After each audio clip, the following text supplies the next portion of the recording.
let's use our time value of money skills and talk about an unsubsidized student loan.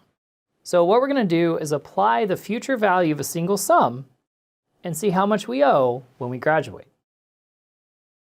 If you have any 4 time value of money items, you can find the 5th.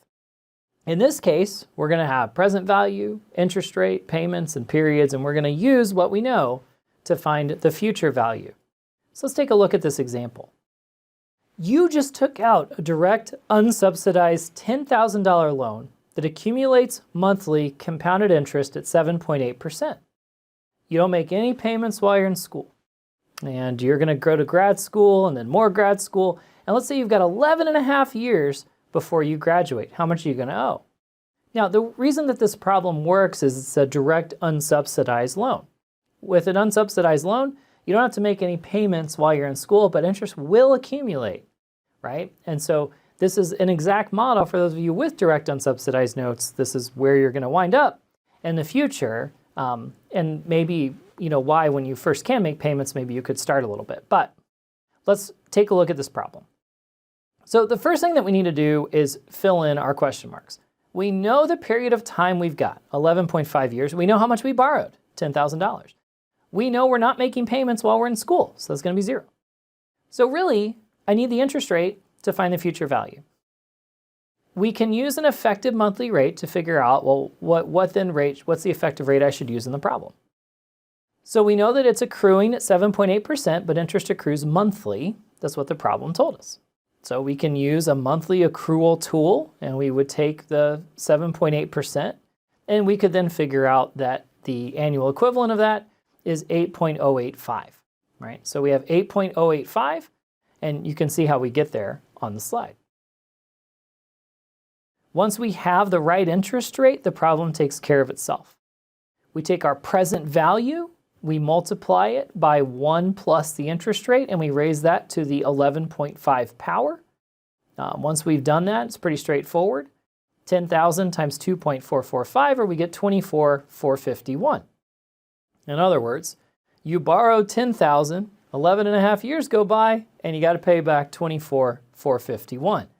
It's not surprising we have a student loan crisis when you look at how money compounds in the future.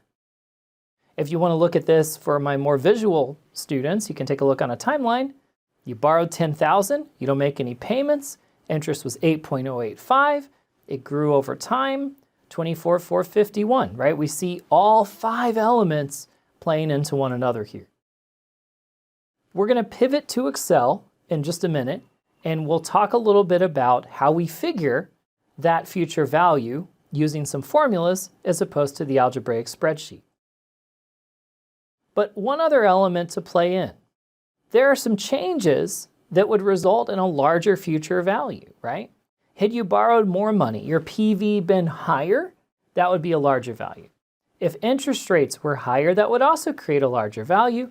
And if you had more time before you made a payment, you'd owe more as well. So just food for thought, if we increase any of the variables, we wind up with a larger future value. Now let's pivot in Excel and see what we can do. So when we go into Excel, we can look at time value of money and we can find future value. And we can do it pretty straightforward, creating a little calculator.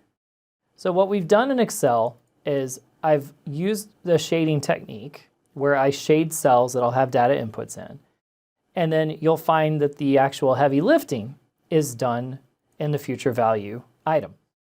So when we use future value in Excel, you just type the letter equal FV, right?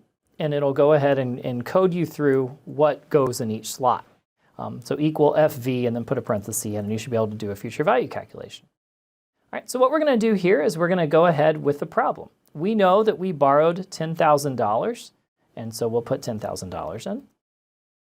We know that the nominal rate is 7.8, and we know that it compounds monthly, so we'll put 12 in for monthly.